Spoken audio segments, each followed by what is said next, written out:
baik-baik apa yang saya sampaikan. Pangkal kaya dalam Islam menjadi orang yang sangat kaya raya, melimpah apapun yang dia inginkan adalah bersedekah, bukan menabung. Kita punya prinsip dasar karena kita pakai sistem ekonomi kapitalis lah, sistem ekonomi apalah, orang non muslim, bukan dari Allah lah. Sistemnya adalah menabung pangkal kaya. Makin sering nabung maka makin kaya. Ini dalam Islam tertolak, nggak ada. Pangkal kaya keluarin di jalan Allah, tuh kaya akan datang. Perhatikan, beda sekali. Orang yang nabung sibuk dengan tabungan, bukan tidak boleh ya, boleh nabung, tapi bukan seperti umumnya orang. Kalau dia nabung sudah punya 1 juta mau 10 juta, 10 juta mau 100 juta, 1 juta mau 1 miliar. Dan orang kalau targetnya begitu, susah untuk bersedekah, itu susah. Karena dia harus punya target nabung. Sementara bukan nabung yang mendatangkan kekayaan, bukan, tetapi sedekahnya. Dalil pertama adalah hadis Bukhari, hadis Qudsi. Kata Allah Azza wa Jalla, Nabi SAW bersabda, Allah SWT berfirman, ya bna Adam, anfik alaik. Wahai anak Adam, sedekah dulu di jalanku, aku akan bersedekah padamu. Keluarin dulu di jalanku, baru aku kasih. Dan ini fakta lapangan banyak ya. Hadis Bukhari, riwayat yang lain kata Nabi SAW, dulu di kalangan Bani Israel ada 2 orang bersahabat. Waktu itu kebetulan keduanya dan masyarakat sekitar wilayah mereka sedang menunggu turunnya hujan dari langit. Peceklik, panas. Si A, dari 2 orang ini, anggaplah si A dan si B, kita kasih inisial. Karena Nabi SAW mengatakan 2 orang saja. Supaya mudah dipahamin, si A dan si B. Si A ini melihat ada awan, gumpalan awan hitam lewat di atas kebunnya.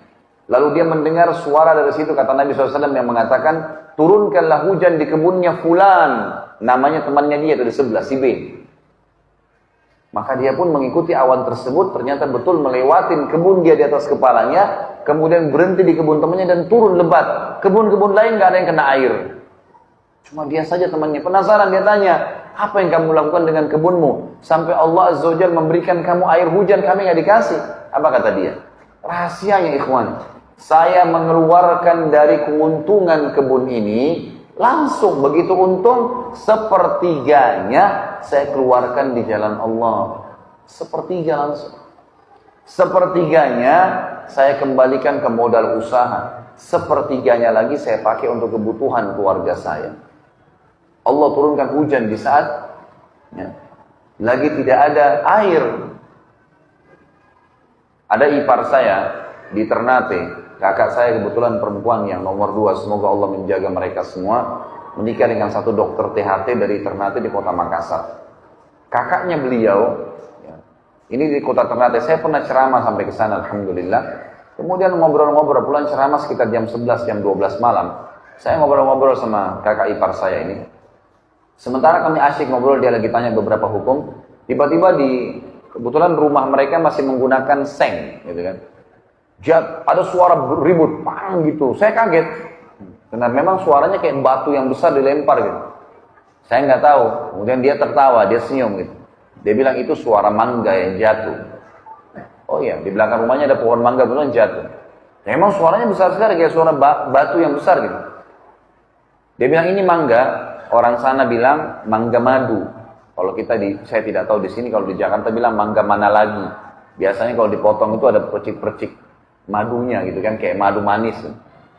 Ini mangga madu nih, orang Ternate bilang. Mau coba? Ini masak di pohon. Oh, boleh. Diambillah sama dia, dipotong. Saya makan berdua gitu, sambil ngobrol-ngobrol. Terus ada satu kalimat yang diucapkan sama dia, saya jadikan sebagai bahan ceramah, subhanallah.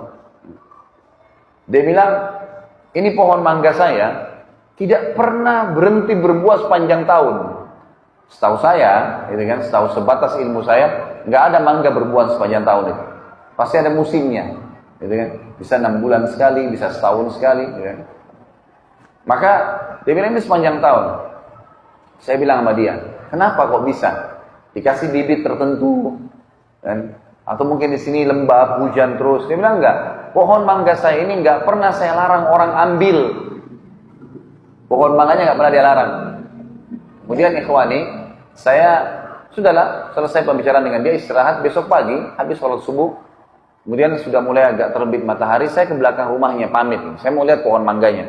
Pohon mangga itu mungkin tingginya cuma 3 meter. Saya lihat dengan mata kepala sendiri. Dan rumahnya tidak besar, kecil. Subhanallah, pohon mangga itu saya belum pernah lihat sehidup saya, semua hidup saya pohon mangga seperti itu. Pohon yang cuma 3 meter, daunnya lebat, buahnya itu saking banyaknya, dan beratnya itu sampai tergantung mau kena ke lantai, paving bloknya dia. Dan pohon ini ternyata setengahnya pohon itu di dalam rumahnya dia, setengah lagi di luar pagarnya gitu. Dia pas keluar, dia bilang sama saya, ini yang di dalam rumah, ini yang saya pakai dengan keluarga saya. Yang di luar tuh, tepat seperti setengah, kayak terbagi 2 pohon itu. Setengahnya lagi siapapun lewat mau ambil silahkan. Sampai kadang-kadang pedagang lewat ngambil, dijualin sama dia, dibiarin. Terus saya bilang, oh ini rahasianya. Di Jakarta saya bilang, dan di sini juga saya bilang sama antum sekalian. Bedakan dengan kondisi kita coba. Pohon mangga kita kalau ada buahnya, diapain buahnya? Dibungkus, diikat, kalau perlu tulis, jangan dicabut. Gimana nggak cuma 2-3 buah yang keluar gitu? Susah, pelitnya luar biasa gitu. Nggak bisa, keluarin, Allah kasih keajaiban tuh. Antum mau lihat efeknya seketika, coba nanti kalau lagi mampir di satu rumah makan, gitu kan? Antum makan, misalnya rumah makan apa yang enak, antum makan misalnya 30.000 atau 50.000 rupiah. Selesai makan, antum merasa nikmat, alhamdulillah, syukuri Allah. Kemudian coba beli makanan yang seperti antum makan, persis sama. Lauknya sama, nasinya sama-sama, persebungkus, satu lengkap, keluar cari siapapun kasih. Niat sedekahin sebagai tanda syukur karena Allah sudah kasih saya ini, saya balas dengan itu. Lihat bagaimana responnya Allah nanti datang rezekinya. Dan ini melebar ya, ini bukan kemana-mana. Bisa saja dengan 1 bungkus nasi, Allah nggak balas kita dengan 1 bungkus nasi, tapi mungkin Allah kasih kesehatan 3 bulan, 1 tahun. Mungkin nanti ada yang traktir kita makan berulang-ulang, mungkin macam-macam. Ada kisah yang menarik, kisah ulama tabi'in yang bernama Abdullah bin Mubarak. Abdullah bin Mubarak rahimahullah terkenal, ulama tabi'in yang masyhur dengan kesolehannya. Dan dia bersahabat dekat dengan ulama tabi'in yang lain bernama Fudail bin Iyad radhiyallahu rahimahullah semuanya. Ini 2 orang ini terkenal sekali. Jadi hampir subhanallah, apalagi kalau berbicara tentang masalah tazkiyatun nafs, ya, kesucian hati, jiwa. Ini 2 orang ini selalu muncul namanya nih. Abdullah bin Mubarak dan Fudail bin Iyad. Ini 2 orang saling bersahabat. Tentu ada kisah-kisah masa lalu mereka, tapi saya bahas langsung ke the point. Ada satu perilaku yang menarik nih. Keduanya ini kebetulan orang kaya raya, pengusaha, ya. Tentu Fudail bin Iyad dulu ini bekas perampok, tapi sadar. Ada kisah sendiri bagaimana dia sadar ya. Saya nggak bahas itu. Setelah dia sadar, dia belajari agama, dia mulai hafal Quran, jadi ulama, dan akhirnya jadi pengusaha. Bersahabat dekat dengan Abdullah bin Mubarak. Ada satu tradisi yang mereka lakukan menarik nih. Jadi Abdullah bin Mubarak sama Fudail bin Iyad ini suka janjian. Sholat subuh kita sholat di masjid A ya, misal contoh. Ya. Kemudian duhur, asar, maghrib kita pisah tempat. Misalnya nanti Abdullah bin Mubarak bilang sama Fudail bin Iyad, nanti kamu duhur, asar, maghrib, kamu sholatnya di masjid B, C, D. Nanti saya sholat di masjid E, F, G. Di Isya, nanti kita ketemu di masjid H. Jadi subuh mereka satu masjid, Isya mereka satu masjid. Jadi 3 waktu sholat mereka pisah. Jadi kalau temannya sholat di masjid ini, dia sholat tempat lain. Untuk apa? Di 3 waktu sholat itu, duhur, asar, dan maghrib, tidak meluangkan waktu terlalu banyak. Habis sholat 5 waktu, khusus saja, mereka itu selalu janjian untuk mencari siapa orang yang masih tinggal di masjid dan ibadah apa yang sedang dikerjakan. Misal, ada orang di pinggir masjid sana lagi baca Quran, didatangin sama dia. Kenapa anda baca Quran? Apa motivasinya? Oh ini. Jadi dia dapat ilmu lagi. Ada orang di sana di ujung sujudnya lama. Ditanya sama dia, kenapa anda sujud lama? Apa motivasinya? Ada yang apa saja ibadah yang dia lihat di masjid itu saja. Kalau nggak ada ya sudah. Tapi kalau ada, Duhur, asar, maghrib. Nanti isya mereka saling sharing. Nih tadi saya ketemu ini nih, tadi saya lihat begini. Jadi tiap hari selalu dapat kisah-kisah baru gitu. Dari orang-orang yang melakukan ibadah. Untuk meningkatkan kualitas ibadah mereka. Dan ini satu perilaku yang luar biasa ya. Saya sarankan ikhwani diri saya dan juga diri antum sekalian. Tentu kalau saya bilang ikhwani, kalau kita globalkan masuk semua akhwat ya. Jadi ini akhwatnya jangan tersinggung di atas. Jadi ini semuanya ya. Kita harus memahami satu poin dalam ibadah, jangan stuck di satu level, tapi kualitas ibadah tingkatkan. Firman Allah Subhanahu wa taala, saya kembali ke kisah Abdullah bin Mubarak.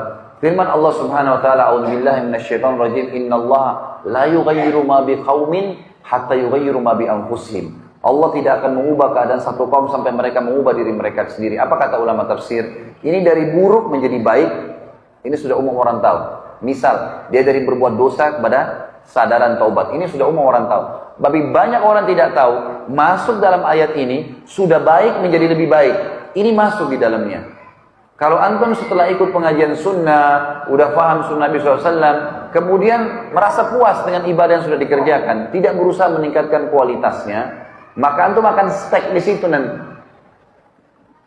Ikhwani, kita dianjurkan untuk meningkatkan kualitas. Selalu berusaha, jangan pernah berhenti menuntut ilmu, jangan pernah berhenti untuk minta dinasihatin, jangan pernah berhenti untuk selalu meningkatkan apapun yang kita kerjakan. Kalau kita biasa sedekah 1.000 rupiah, sekarang kita sedekah 2.000 rupiah. Kalau kita biasa 2.000 rupiah, kita tingkatkan 5.000 rupiah. Kalau sekarang kita terima zakat, tahun depan bagaimana saya mengeluarkan zakat. Selalu beda orang yang punya target dan dia sudah mulai melangkah, Allah akan mudahin tuh. Yang penting dia ubah dulu, dia mulai dulu. Seperti bola salju. Saya kayaknya sadar ini Ustadz umur 35 tahun, 40 tahun. Susah saya hafal Quran. Nggak bisa, jangan bilang begitu. Tidak ada kata terlambat. Mulai dulu, coba dulu. Kita belum coba sudah berhenti, sudah putus asa. Enggak, itu syaitan. Harus begitu.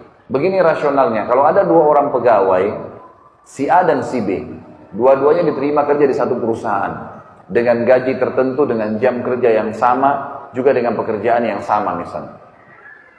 Bedakan antara orang punya target dengan tidak. Orang yang tidak punya target, ikhwan. Orang yang tidak punya target. Misal si A, dia nggak punya target. Jadi pegawai gaji 2 juta, udah dapat fasilitas sebagai pegawai baju seragam. Udah, dia bilang cukup deh saya begini. Itu nggak salah. Nggak salah dia. Tetapi beda dia dengan si B. Ini si A tadi ya. Ini si B lain. Si B ini begitu masuk di perusahaan, langsung dia petakan perusahaan itu. Jabatan-jabatan yang ada di situ, jenjang-jenjang karirnya, apa saja syaratnya, fasilitasnya apa, dan dia target mencari yang tertinggi. Maka kita temukan nanti si B ini dan si A 10 tahun kemudian, si A tetap dalam kondisi kerjaannya sampai rambutnya sudah ubanan semua, pensiun itu cuman bekerja di situ saja, nggak naik levelnya. Kita temukan si B 10 tahun kemudian sudah jadi direktur perusahaan. Nah, dia punya target. Kalau antum lagi kuliah di kampus, nilai lulus 10 dan nilai tertinggi 10 dan nilai lulus 6, kalau target kita 10, maka pastikan kita bisa insya Allah dengan izin Allah sampai 10, karena kita akan mulai mencari jalan bagaimana sampai ke 10 kan. Kita akan sampai ke 10 atau minimal dekat dengannya 9 atau 8. Kalau kita targetnya 6, nilai pas lulus, maka yang terjadi kita bisa 6 atau di bawahnya. Bisa nggak lulus. Bedain. Kita selalu dianjurkan untuk menaikkan kualitas. Kata Nabi SAW, janganlah seseorang berkata, dulu saya pernah sholat malam. Itu dulu. Dulu saya waktu umur 17 tahun pernah sholat malam selama setahun. Dulu, nggak usah khawatir, tercatat, aman. Allah sudah siapkan sekretaris tanpa digaji di pundak kanan kita. Nyatat semua. Nggak pakai disuruh, dicatat sama dia. Sampai detail-detailnya dicatat. Menghayalnya pun dicatat. Nggak dibayar, nggak diapa. Nggak ada apa-apa. Tapi sekarang, besok, lusa, karena tiap hari punya buku lembaran amal nih. Harus dipikirin tuh. Masalah kualitasnya. Inilah yang dilakukan oleh Abdullah bin Mubarak dengan Fudail bin Iyad. Ringkas cerita ya ikhwani. Abdullah bin Mubarak satu waktu pergi umrah ke Mekah. Sahabatnya Fudail bin Iyad tinggal di Irak. Mereka tinggal di Irak soalnya.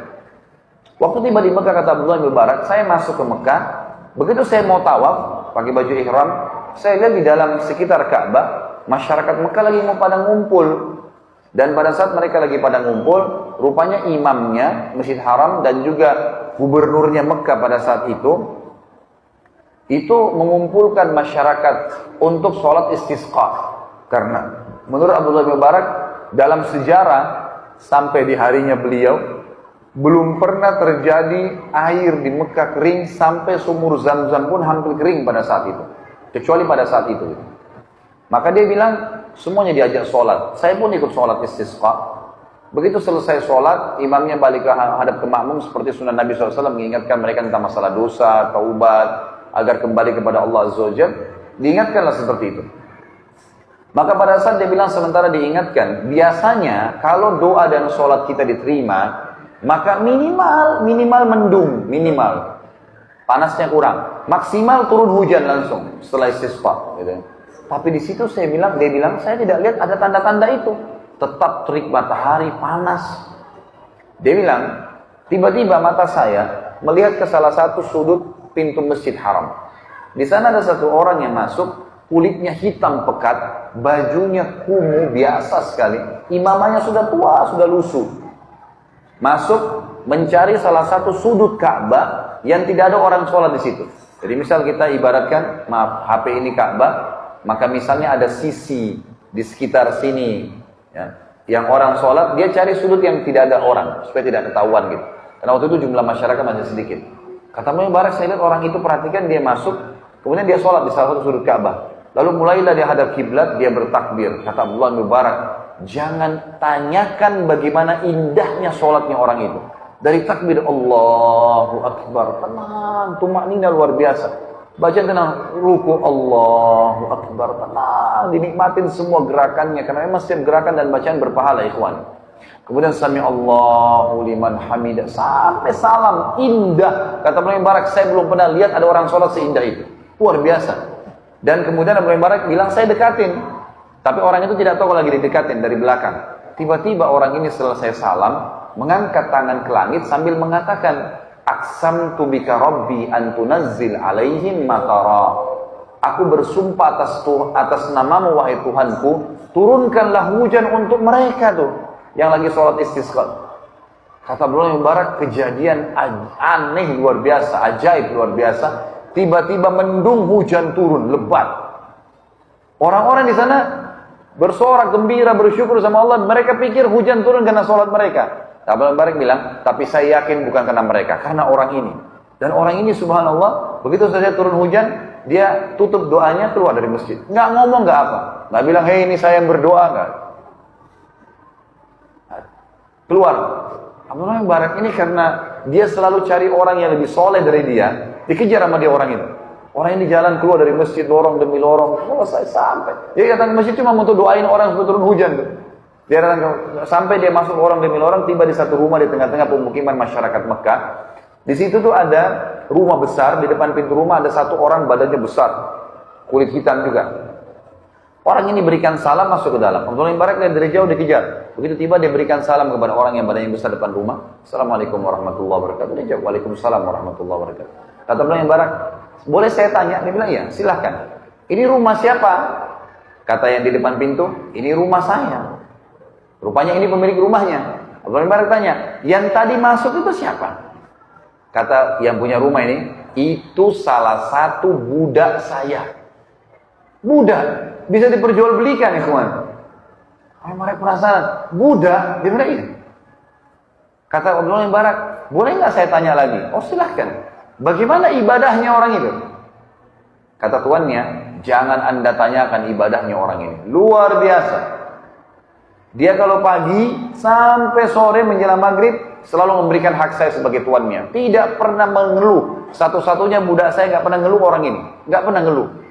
Dan malam hari dia tidur beberapa saat, kemudian dia ibadah sholat malam sampai pagi. Memberikan hak Tuhannya. Dan yang luar biasa kata tuannya, ini saksi bahasan kita. Berhubungan dengan poin yang kedua masalah infak. Jadi tuannya bilang, kalau saya memberikan gajinya 2 dirham.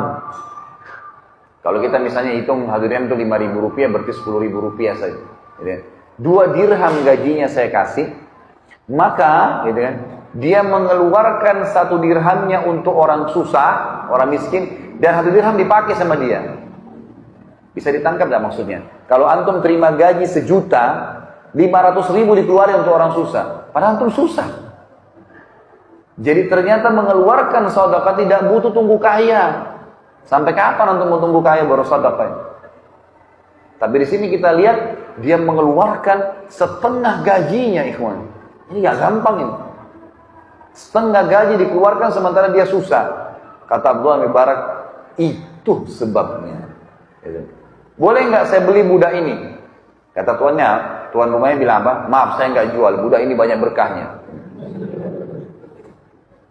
Maka Abdullah bin Mubarak bilang, saya Abdullah bin Mubarak. Cuma zaman dulu nggak ada foto, orang nggak tahu bagaimana wajahnya ini. Cuma dengar nama, ini orang alim, ulama besar nih. Ya, salah satu rujukan tabi'in, belajar dari sahabat langsung. Maka tuannya, orang hitam itu bilang, Anda Abdullah bin Mubarak dari Irak? Dia bilang, iya. Kalau gitu saya jual. Nah, ini orang soleh nggak masalah, dijual lah. Abdullah bin Mubarak niatnya ingin membawa budak ini kemana? Ke Irak. Ketemu sama temannya, Fudail bin Iyad. Ini ada orang ini luar biasa, angkat tangan ke langit, turun hujan langsung. Satu Mekah semua nggak diijabah, dia diijabah. Di tengah jalan, dalam perjalanan, Abdullah bin Mubarak tidak ngomong apa-apa. Ini budaknya tanya, wahai tuan, maaf bisa saya tahu kita mau kemana? Gitu ya. Maka Abdullah bin Mubarak bilang, mulai sekarang jangan kau panggil saya tuan, karena kau tuan saya. Kata budak itu, kenapa anda bilang begitu? Abdullah bin Mubarak di sini mengakui kekeliruan kecilnya. Dia bilang, saya menceritakan kepada dia, ya, dan saya menyesal kenapa saya ceritakan. Dia bilang, saya mengatakan tadi waktu lagi sholat istisqa di Masjid Haram, saya ikut sholat, dan saya melihat tidak ada tanda-tanda diterimanya sholat kami. Dan saya melihat anda masuk pada saat itu di masjid. Saya lihat anda sholat dan saya tahu anda berdoa kepada Allah. Dan saya yakin hujan turun karena doa anda. Budak ini waktu dengar kalimat tersebut mengatakan, apakah anda melihat itu tuan? Dia bilang iya. Kata budak ini apa? Bisa anda izinkan saya sholat 2 rakaat? Kata Abdullah bin Mubarak, silahkan. Dengar sholat ini pasti bagus nih. Maka yang terjadi budak itu pun kata Abdullah bin Mubarak berwudu. Wudunya sangat luar biasa, tenang, sempurna semua anggota tubuhnya. Terus hadap kiblat sholat, dia bilang jangan tanyakan indahnya sholatnya, sama persis dengan waktu di haram masjid tadi. Takbirnya tenang, rukunya tenang, dia tidak seperti tidak ada orang di sebelahnya. Banyak sholat sampai selesai haknya dikasih. Begitu selesai salam, dia mengucapkan satu kalimat, dia mengatakan Al-ana ya Rabb, artinya sekarang wahai Tuhanku. Tiba-tiba apa ikhwani? Mati orang itu, meninggal. Budak ini mati. Ini kisah nyata. Ini akan dipindahin dulu. Meninggal orang ini. Abdullah bin Mubarak periksa, cek, meninggal. Dan cuma berdua di jalan di padang pasir. Maka Abdullah bin Mubarak mengatakan, saya pun mengurus jenazahnya. Saya mandikan semampunya, saya kafani semampunya, saya kuburkan di sini lalu saya tinggalkan. Saya pun menuju ke Irak lalu saya bilang sama sahabat saya Fudail bin Iyad, wahai Fudail, demi Allah saya bertemu dengan seseorang di Mekah yang kau sama saya tidak ada apa-apanya ibadahnya. Lalu Abdullah bin Mubarak menceritakan kepada kita nih, dia kan tuannya, dia bilang, kemungkinan besar si budak ini waktu dia berdoa, waktu dia sholat, yang dia sebelum meninggal, dia berdoa dalam sholatnya mengatakan, ya Allah, kalau seandainya ibadahku setelah ketahuan doaku kamu ijabah di masjid itu menjadi ria, matikanlah aku. Kalau seandainya tidak, maka hidupkanlah aku. Makanya dia bilang, Al-ana ya Rabb, sekarang hai Tuhanku, lalu Allah matikan. Dia karena takut riak, maka dia lakukan seperti itu. Tapi saksi bahasa Tuhan, tidak menunggu kaya raya untuk sedekah, setengah gaji dikeluarin. Dan kalau antum berikan Allah, berikan yang terbaik. Coba, saya mau tes, jujur tapi ya. Hah? Kalau celengan masjid lewat, antum punya 1000 baru, 1000 tua, yang mana dimasukin? Hah? Senyum-senyum aja nih, gak ada yang nyaut. Banyak orang tidak memahami poin ini. Yang dimasukin 1000 tua. Bahkan kadang-kadang tidak malu subhanallah, dikorek kantongnya cari koin yang paling kecil. Celengannya juga seng, bunyi, teng gitu. Subhanallah. 1000 tua yang antum taruh ini, minta sama Allah Pak, kesehatan, kekuatan, keturunan, selamat dari neraka, masuk dalam surga, rewel. Dengan 1000 tua. Bagaimana bisa? 1000 baru masukkan. 1000 tua pakai belanja di luar sana. Karena itu harta antum yang sebenarnya tuh. Kata Nabi SAW dalam hadis Bukhari Muslim, hartamu yang sebenarnya yang kau infakkan di jalan Allah. Karena itu Allah akan pelihara itu. Dalam hadis Bukhari yang dikatakan Allah memelihara sedekah seseorang di antara kalian seperti menanam sebuah pohon di sebelah arsy-Nya, gitu kan? Sehingga menjadi tumbuh menjadi pohon yang besar dan memiliki ranting-ranting dan buah yang banyak. Jadi kita akan panen pahala yang besar. Yang hartamu yang bukan sebenarnya yang kau habiskan untuk makanan, minuman dan pakaianmu. Itu hadis sahih. Jadi banyak manusia yang tidak sadar. Kalau antum lihat orang fakir miskin ikhwani, dan mereka lewat, ya, beda pahalanya kalau kita sebelum diminta sudah memberi, dengan kalau diminta baru kita beri. Beda pahalanya orang sebelum tidur niat sholat malam, dengan orang kebetulan bangun mau sholat malam. Sama-sama dapat pahala tapi beda. Punya nilai plus. Perlu difahamin poin ini. Ini penting sekali ikhwan. Berikan yang terbaik untuk Allah Subhanahu wa taala. Kita lagi buka dompet. Ada orang fakir miskin lewat, ada 5.000, ada 50.000, ada 100.000. Yang mana syaitan bisikin supaya antum kasih? 5.000. Itu pun 5.000 dikatakan masih besar. Coba cari di kantong kamu mungkin ada 1.000 yang kelipat. Ambil 100.000 keluarin, kasih fakir miskin. Itu kata kuncinya. Ikhwani, hadir majlis ilmu seperti ini tujuannya mengubah keadaan. Ini bukan testimoni, tes hadir atau seremoni ngeramaikan, bukan. Antum keluar di sana berubah, praktekin ilmu.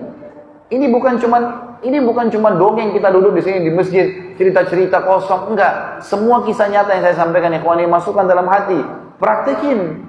Harus begitu. Baru bisa tuh, ilmu itu tidak bisa cuma sekedar dicatat, cuma sekedar oh ya, dengar bagus ya kisahnya, enggak. Antum buat apa dengan ilmu itu? Karena kisah-kisah ini ternukil kepada kita, ikhwani, Allah SWT jaga supaya kita contohi, supaya kita praktekin. Mulai sekarang sedekah yang terbaik, keluarkan. Jangan tunggu kaya raya. Kalau orang kaya cuma keluarin, subhanallah, kadang-kadang saya tegur jemaah saya di Jakarta. Di lampu merah Jakarta biasa ada orang minta tuh.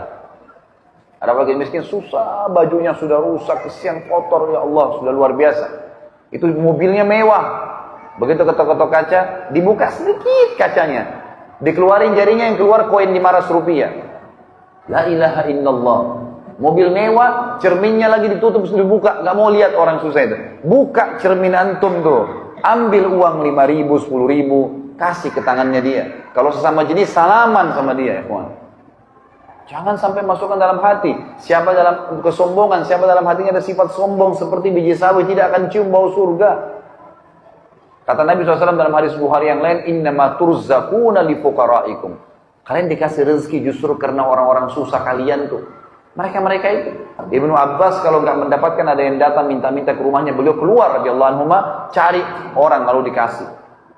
Gak ada orang yang gemar bersedekah itu kemudian miskin, gak ada. Saya menceritakan ayah saya pribadi di kota Makassar. Semoga Allah menjaga beliau sekarang masih hidup, alhamdulillah. Dan beliau tidak hadir. Dan ini bukan masalah riya, tapi saya mengambil pelajaran. Ayah saya punya satu tradisi ikhwani yang saya terharu betul, luar biasa gitu. Di kota Makassar dari sudah lama ini, sudah hitungan tahunan. Saya sudah tidak tahu berapa puluh tahun dijalankan oleh beliau. Umurnya sekarang sudah 80 tahunan gitu. Beliau selalu setiap pagi habis sholat duha jam 8:30, jam 9 keluar. Kadang-kadang beliau bawa mobil sendiri atau memang ada yang temanin, ada sekretarisnya yang temanin gitu, dari yayasan di Makassar. Itu subhanallah beliau keliling satu kota Makassar tuh. Ada tempat-tempat tertentu yang didatangi oleh beliau itu orang-orang kusta. Banyak sekali jumlahnya.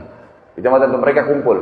Lalu ayah saya datang dan yang dikeluarkan selalu diminta dari bank uang-uang yang baru. Memang tidak besar, uang 2.000, uang 5.000, uang 10.000, uang 20.000, tapi uang baru. Kemudian ayah saya punya satu hal yang sering beliau lakukan, itu beliau selalu taruh minyak wangi di tangannya, pakai minyak wangi jadi wangi. Jadi uang ini kalau disentuh jadi wangi gitu. Dikasih ke orang-orang fakir miskin ini. Saya sampai syuting gitu. Setiap dikasih dalam bahasa-bahasa Makassar biasa disebutkan gitu kan. Dia berdoa, semoga nanti Pak Haji dipanjangin umurnya, semoga nanti banyak rezekinya, selalu. Kalau saya hitung ikhwani, kalau saya hitung pribadi ya, itu beliau keluarkan satu hari bisa tidak kurang dari 700 sampai 1 juta rupiah. Itu selalu dikurangin. Padahal keadaan ekonomi bukan seorang miliarder, bukan. Tapi subhanallah sampai sekarang, saudara-saudaranya beliau, paman-paman kandung saya sendiri, itu yang dulunya kaya raya sekarang malah jatuh semua. Ayah saya tidak punya kerjaan, beliau dulu di pesantren di Makassar gitu kan. Itu subhanallah malah terus, tidak pernah berhenti rezekinya. Sedekahnya terus berjalan tuh. Kenapa?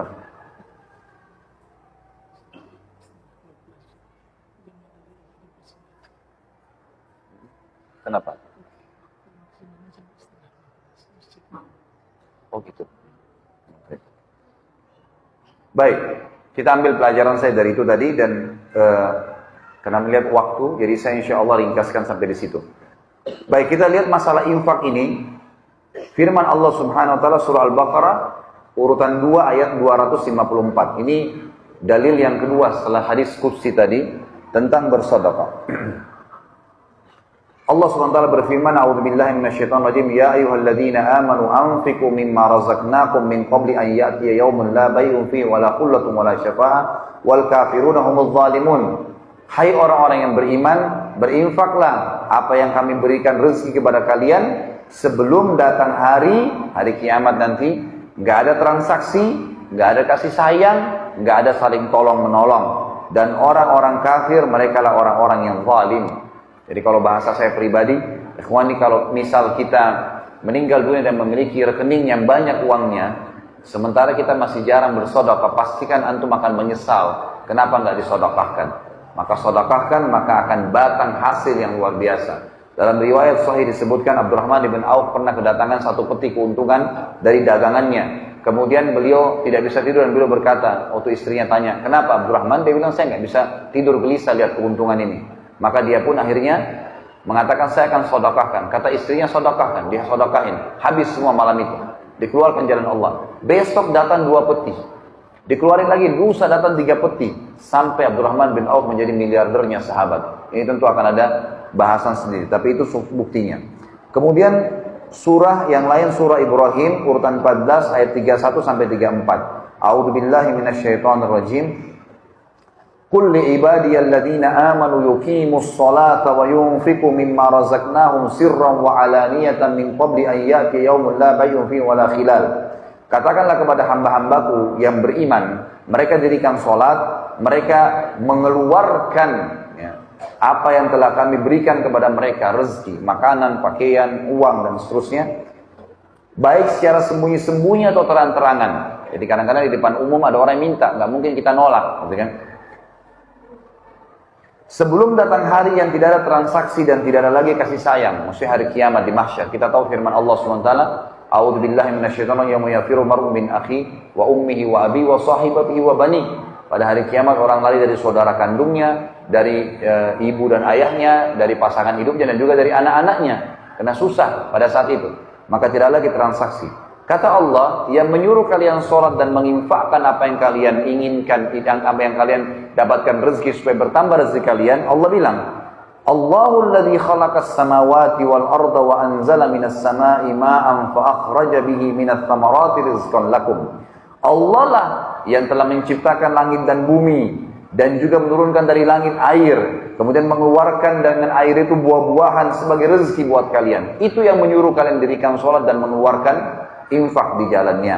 Wa sakhkhara lakumul fulka litajriya fil bahri bi amri wa sakhkhara lakumul anhar, dan dia juga yang telah menundukkan lautan sehingga bahtera-bahtera kalian bisa mengaung di atasnya, bisa jalan di atas air itu, sehingga kapal-kapal ini bisa memuat kebutuhan manusia, bisa mengambil kekayaan-kekayaan laut dari hewan-hewannya, ikan dan seterusnya.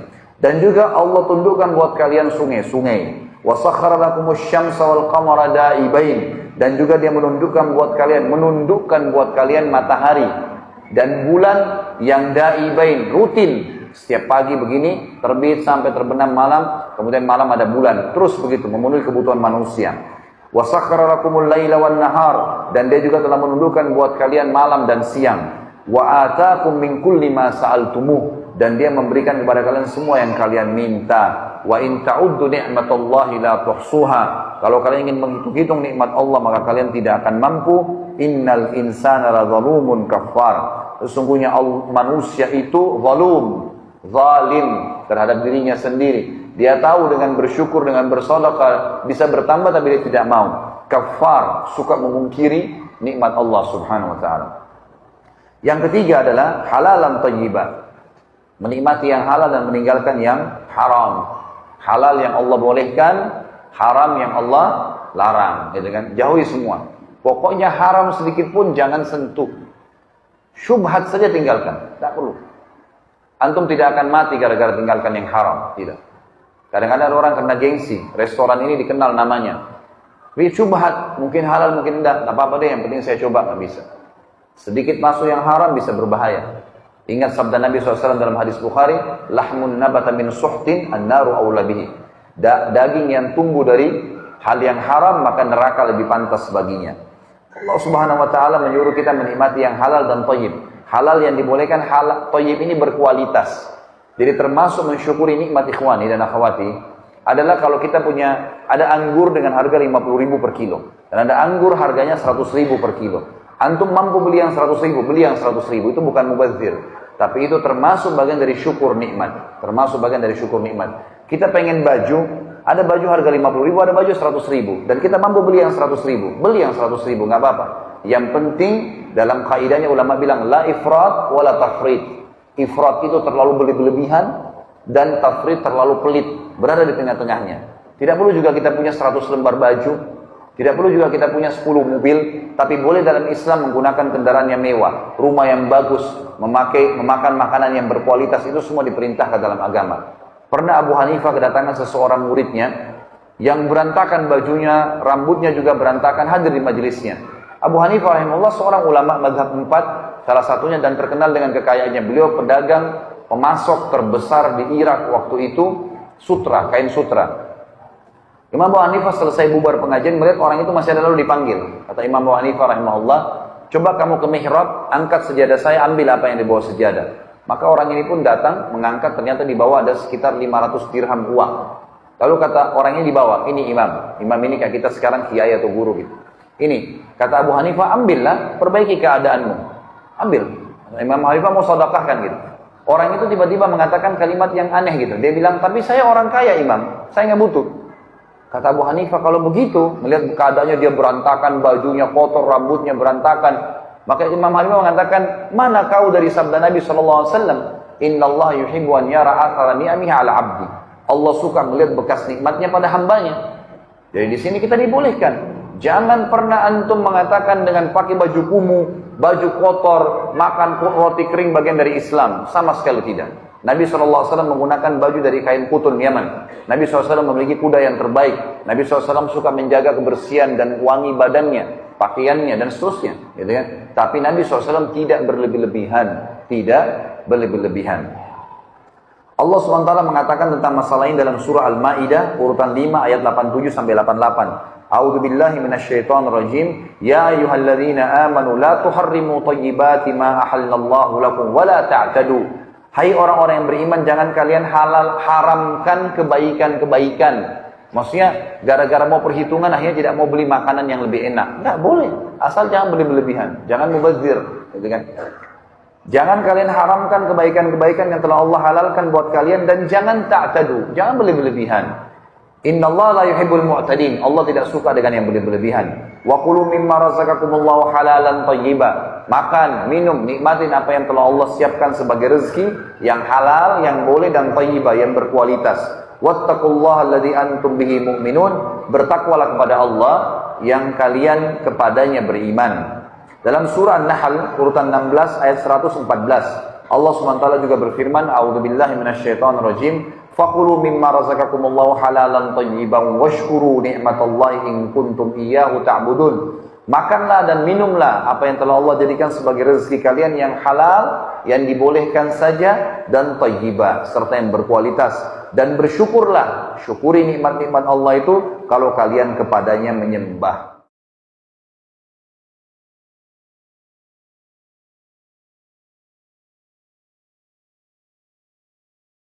Tolong bantu saya dok, tapi jangan bilang dok berikan saya anak.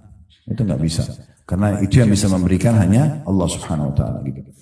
Allah berfirman dalam surah Al-An'am ayat 17, "Wa iyyamsaska Allah bidurrin fala kashifa lahu illa hu, wa iyyamsaska bi khairin fahuwa ala kulli syai'in qadir." Jika Allah menimpakan suatu kemudaratan kepadamu, maka tidak ada yang menghilangkannya selain diri dia sendiri. Jadi hanya Allah yang bisa mengeluarkan. Kalau kita sakit, yang ciptakan kita Allah, yang ciptakan penyakit Allah, yang bisa sembuhkan hanya Allah, ya. Dan jika dia mendatangkan kebaikan kepadamu, kalau Allah sudah menjadikan itu sebagai rezeki kita, maka dia maha kuasa atas tiap-tiap segala sesuatu. Tidak ada yang bisa menghalangi. Kalau itu rezekinya Bapak Ibu, tidak ada yang bisa menghalangi kalau Allah sudah kasih. Walaupun satu dunia tidak ingin itu sampai kepada kita. Ini dalil tentang masalah tidak bolehnya memohon yang merupakan hak kausalitasnya Allah, hak sepenuhnya punya Allah, minta keturunan, sembuh penyakit dan segala macam, atau dikembalikan barang hilang, itu tidak boleh dialihkan kepada makhluk. Juga Allah SWT berfirman dalam surah Yunus ayat 106 sampai 107, "Wa la tad'u min dunillahi ma la yanfa'uka wa la yadurruk, fa in fa'alta fa innaka idza minadh dhalimin. Wa in yamsaska Allah bidurrin fala kashifa lahu illa hu, wa in yuridka bi khairin fala radda li fadli yusibu bihi man yasha'u min 'ibadi wa huwal ghafurur rahim." Dan janganlah kamu menyembah apa-apa yang tidak bermanfaat dan tidak pula memberikan mudarat kepadamu selain Allah. Seperti orang pakai jimat, minta-minta pada kuburan, ya, para peramal-peramal, itu semuanya ya. Sebab jika kamu berbuat demikian, kamu minta-minta kepada selain Allah itu, maka sungguhnya kamu kalau begitu termasuk orang-orang yang zalim, maksudnya berdosa besar. Jika Allah menimpakan satu kemudaratan kepadamu, maka tidak ada yang dapat menghilangkannya kecuali Dia. Nah, di sini saya mau berbagi tipsnya. Kalau Bapak Ibu lagi ada ujian, maka jangan buru-buru menyalahkan yang kita anggap sebab. Tapi langsung introspeksi diri dulu. Karena semua ujian kalau datang, itu dalam bentuk teguran dari Allah. Apa saja? Maka yang pertama, astagfirullah. Lalu berdoa sama Allah, sholat taubat. Minta ya Allah, kalau permasalahan ini karena dosa hambamu, maafkanlah. Selesai itu sebenarnya.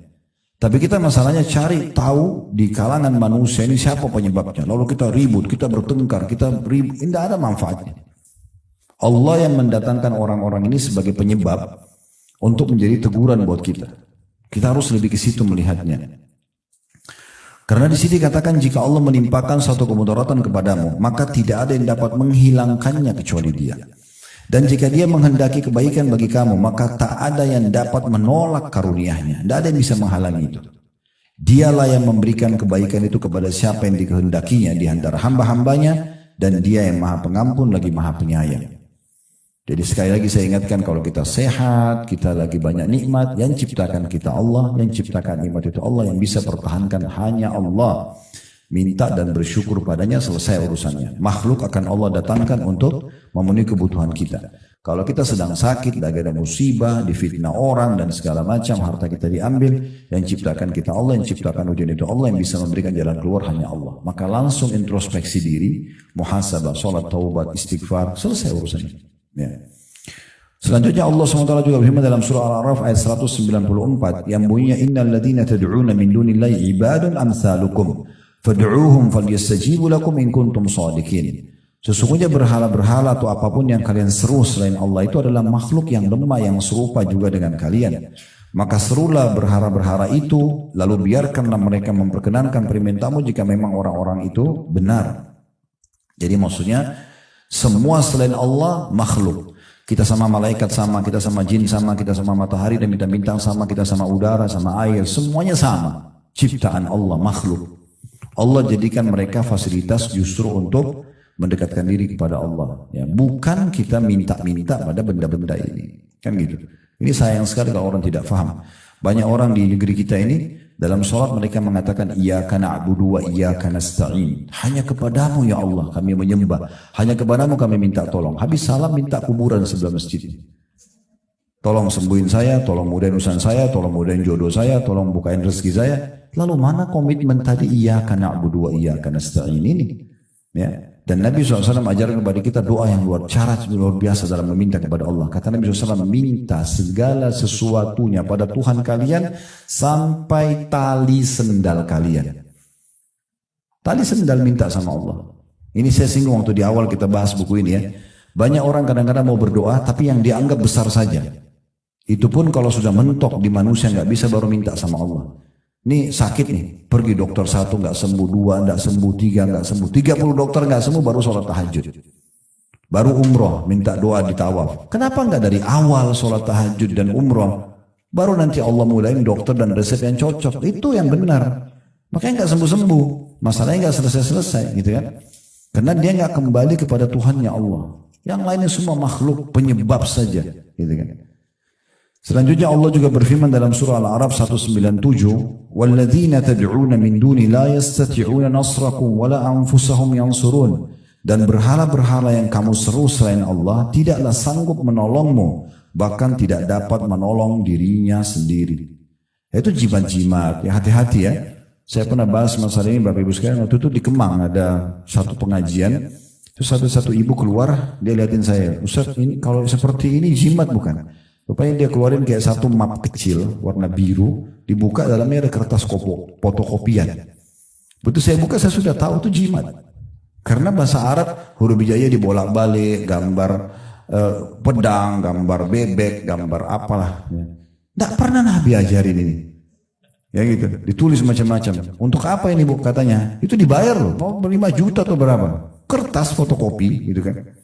Kemudian dia bilang ini untuk supaya saya suami langgeng. Memang ada hubungannya sama kertas itu? Wah, ada hubungannya.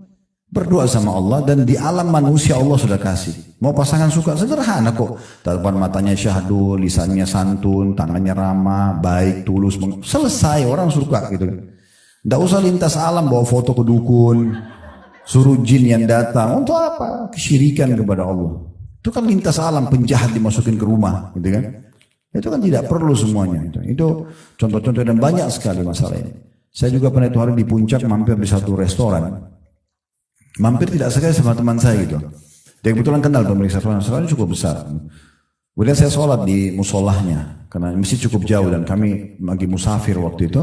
Terus sholat, begitu sholat di musola ada satu bingkai, mungkin seperti lukisan di belakang kita ini, tapi ditutup kain hitam di depan mihrabnya gitu. Terus saya curiga, saya panggil Pak, ini apa ini Pak? Oh ada orang di sini orang pintar kasih. Untuk apa? Untuk laris usaha, saya bilang gitu. Dia bilang iya Ustaz. Coba buka Pak. Salah satu syaratnya gak boleh buka kain hitamnya itu. Ya. Coba buka, saya tidak apa-apa, Bapak nggak usah khawatir. Saya insya Allah jamin tidak apa-apa. Mungkin dia diancam kalau buka nanti kualat lah apa Allahu alam. Buka, begitu buka, saya tahu tuh tulisannya. Subhanallah ini pernah terjadi juga di Irian waktu itu. Saya lagi dakwah ke sana. Ada satu pengusaha muslim di sana. Dia kena saya jelasin masalah jimat-jimat ini nggak boleh segala macam. Dia bilang Ustaz bisa ke toko saya nggak? Tokonya masya Allah laku memang itu besar. Tapi ada satu di ruangan ayah dia. Dia bilang Ustaz tolong lihat. Di belakang pintu kamar orang tua saya itu ada kertas. Itu kertas sudah butek banget, udah tua, coklat, udah sobek-sobek, udah lama. Ini saya curiga karena bahasa Arab dia bilang. Terus saya coba lihat, saya bukan ngomongin diri Bapak Ibu sekalian. Dari SD saya sudah belajar bahasa Arab. Tapi saya nggak tahu isinya apa. Bahasa Arab. Saya coba baca apa ini gitu. Bolak-balik saya. Ternyata setelah saya teliti mungkin cukup lama 15 menit mungkin. Itu bahasa Indonesia tapi diarabkan. Ya, makanya tidak saya temukan dalam bahasa Arab ini apa. Jadi waktu saya lihat itu di sana itu ini adalah nama 7 orang Ashabul Kahfi. Lalu disebut sama dia namanya dan nama nggak jelas juga. Nama apa gitu. Dan ini nama anjingnya. Iya. Siapa yang taruh di tokonya akan lari, siapa yang taruh di rumahnya tidak akan diganggu penjahat dan sebagainya. Ini khurafat semua. Apa punya kertas itu? Gak ada hubungannya sama sekali. Jadi hati-hati sekali ya. Jadi nggak perlu semua itu ya. Maka minta selalu kepada Allah Subhanahu wa taala. Tinggal mudah. Alhamdulillah wassalatu wassalamu ya Allah tolong selamatkan saya dari orang ini. Ya Allah mudahkan bagi saya rezeki itu, selamatkan saya dari ini dan itu kan bisa gitu. Saya ulangi ya. Di sini firman Allah SWT dan berhala-berhala yang kamu seru selain Allah itu tidaklah sanggup menolongmu, bahkan tidak dapat menolong diri mereka sendiri. Selanjutnya firman Allah Subhanahu wa taala di dalam surah Al-Hajj ayat 11 sampai ayat 13 yang bunyinya wa minan nasi may ya'budu Allah ala harf fa in asabahu khairun ma'anna bih Wa in asabathu fitnatun qalaba ala wajhi khasira dunya wal akhirah dzalika huwal khusranul mubin. Yad'u min dunillahi ma la yadurru wa la yanfa'u ma la yanfa'u dzalika huwad dhalalul ba'id. Yad'u laman darru aqrabu min naf'i labi'sal maula wa labi'sal 'ashir.